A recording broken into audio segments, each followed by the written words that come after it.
રામલાની પ્રાણ પ્રતિષ્ઠાના 11 દિવસ પહેલા પીએમ મોદીનો ખાસ સંદેશ આજથી શરૂ કરશે વિશેષ વિધિ। અયોધ્યામાં રામલાની પ્રાણ પ્રતિષ્ઠા મહોત્સવની તૈયારી જોરશોરથી થઈ રહી છે। ઉત્તર પ્રદેશ સરકાર પણ આ કાર્યક્રમને ભવ્ય બનાવવામાં કોઈ કસર છોડી નથી રહી।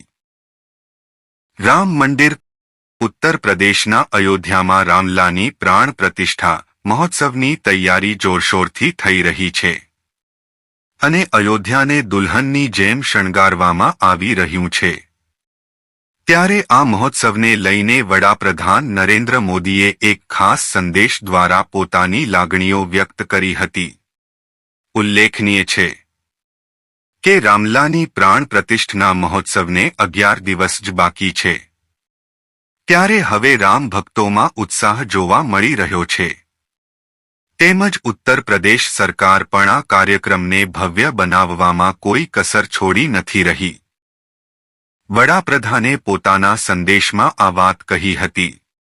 અયોધ્યામાં 22મી જાન્યુઆરીએ રામલાની પ્રાણ પ્રતિષ્ઠા મહોત્સવને હવે માત્ર 11 દિવસ જેટલો સમય બાકી છે, ત્યારે પીએમ મોદીએ સોશિયલ મીડિયા એક્સ પર એક ખાસ સંદેશ આપતા કહ્યું કે ભગવાને મને રામલાની પ્રાણ પ્રતિષ્ઠા માટે ભારતના તમામ લોકોનું પ્રતિનિધિત્વ કરવા માટે નિમિત્ત બનાવ્યો છે।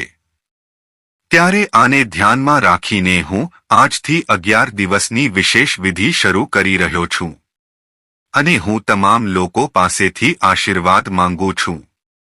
તેમણે વધુમાં કહ્યું કે આ સમયે તમારી લાગણીઓને શબ્દોમાં વ્યક્ત કરવી ખૂબ મુશ્કેલ છે, પરંતુ મેં મારા તરફથી એક પ્રયાસ કર્યો છે। હું ભાગ્યશાળી છું કે હું પણ આ શુભ અવસરનો સાક્ષી બનીશ। પ્રાણ પ્રતિષ્ઠા મહોત્સવને લઈને કેટલાક નિર્દેશો પણ જાહેર કરવામાં આવ્યા। ઉત્તર પ્રદેશના મુખ્ય સચિવ એસ દુર્ગા શંકર મિશ્રાએ 22 જાન્યુઆરીએ રામ મંદિર પ્રાણ પ્રતિષ્ઠાને લઈને અધિકારીઓને મુખ્ય કાર્યક્રમ અને સમારોહની તૈયારીને લઈને વિશેષ સૂચનાઓ જાહેર કરી છે। 20 થી 22 જાન્યુઆરી વચ્ચે મંદિર ટ્રસ્ટ દ્વારા જે લોકોને આમંત્રણ આપવામાં આવ્યું છે તેમના માટે જ અયોધ્યા આવવાની વ્યવસ્થા કરવામાં આવશે। જાહેર કરેલા નિર્દેશોમાં કહેવામાં આવ્યું છે કે 22 જાન્યુઆરી 2024ના રોજ રાજ્યમાં દારૂની દુકાનો બંધ રહેશે। 16 જાન્યુઆરીથી 22 જાન્યુઆરી સુધી એક સપ્તાહ માટે રાજ્યના દરેક મંદિરોમાં રામ સંકીર્તનનું આયોજન કરવું। 22 જાન્યુઆરીએ સાંજે દરેક ઘર, ઘાટ કે મંદિરમાં દીપોત્સવનો કાર્યક્રમ યોજવો।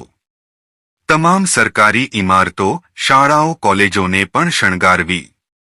22 જાન્યુઆરીએ સાંજે સરયૂ નદીના ઘાટ પર દીપોત્સવ કાર્યક્રમ સાથે ઇકો ફ્રેન્ડલી આતશબાજીની વ્યવસ્થા। કાર્યક્રમ લાઇવ જોવા માટે અયોધ્યામાં 50 વધારાની સ્ક્રીન, ડિજિટલ બોર્ડની વ્યવસ્થા કરવી। સમગ્ર રાજ્યના મંદિરોમાં સ્ક્રીન લગાવીને કાર્યક્રમનું લાઇવ પ્રસારણ કરવું। 14 થી 21 જાન્યુઆરી વચ્ચે શહેરી વિકાસ અને પંચાયતી રાજ વિભાગ દ્વારા તમામ શહેરો અને ગામડાઓમાં વિશેષ સ્વચ્છતા અભિયાન ચલાવવું। 14 જાન્યુઆરીના રોજ તમામ જિલ્લા મથકો પર વિશેષ સ્વચ્છતા અભિયાન શરૂ। 14મી જાન્યુઆરીથી 21મી જાન્યુઆરી દરમિયાન રાજ્યની તમામ કચેરીઓમાં વિશેષ સ્વચ્છતા અભિયાન હાથ ધરવાનું રહેશે। 22 થી 20 જાન્યુઆરી દરમિયાન રાજ્યની તમામ કચેરીઓમાં વિશેષ લાઇટિંગની વ્યવસ્થા કરવાની રહેશે। આ સિવાય અયોધ્યામાં સુરક્ષા અને ટ્રાફિક વ્યવસ્થાને લઈને પણ મુખ્ય સચિવે મહત્વપૂર્ણ નિર્દેશો આપ્યા છે, જેમાં સીસીટીવી દ્વારા દેખરેખની સાથે એઆઈ આધારિત કેમેરા દ્વારા પણ મોનિટરિંગ કરવાની વાત પણ કરવામાં આવી છે।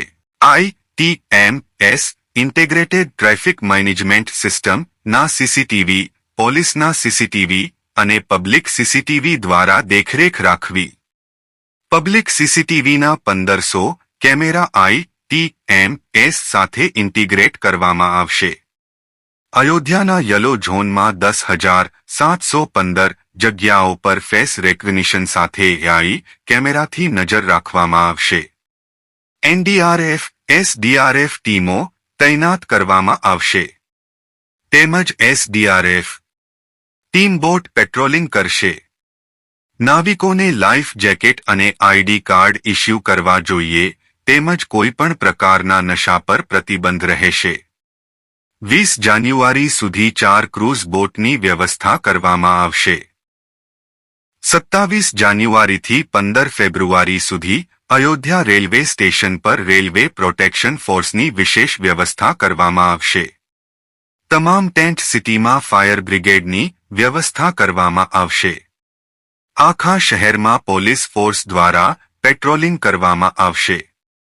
બહારના લોકોનું પોલીસ વેરિફિકેશન થવું જોઈએ. એન્ટી ડ્રોન સિસ્ટમ અને એસએસએફ સુનિશ્ચિત કરવામાં આવશે. 20 થી 22 જાન્યુઆરીની વચ્ચે ફક્ત તે લોકોને જ અયોધ્યા આવવાની મંજૂરી આપવામાં આવશે જેમને શ્રી રામ જન્મભૂમિ તીર્થ ક્ષેત્ર ટ્રસ્ટ દ્વારા 22 જાન્યુઆરી માટે આમંત્રણ આપવામાં આવ્યું છે. આ માટે રોડ અને ટ્રેન બંને બાબતે યોગ્ય વ્યવસ્થા કરવી જોઈએ. ટેન્ટ સિટીમાં 10 બેડવાળી પ્રાથમિક હોસ્પિટલની વ્યવસ્થા કરીને અને તેમાં સ્વચ્છતાની યોગ્ય વ્યવસ્થા સુનિશ્ચિત કરવામાં આવશે. સિટી બસ સેવા શરૂ કરવાના નિર્દેશ મુખ્ય સચિવે 14 જાન્યુઆરીથી અયોધ્યામાં સિટી બસ સેવા શરૂ કરવાના નિર્દેશ આપ્યા છે. 10,000 મહેમાનોને કાર્યક્રમ સ્થળ પર લઈ જવા માટે બસો, ઇબ્સ, ગોલ્ફ કાર્ટ અને પિંક ઓટોની વ્યવસ્થા કરવામાં આવી છે. આ ઉપરાંત અન્ય બસો, વાહનો પણ લગાવવામાં આવશે. પરિવહન વિભાગની 1033 બસોની વ્યવસ્થા કરવામાં આવી છે. જય શ્રી રામ.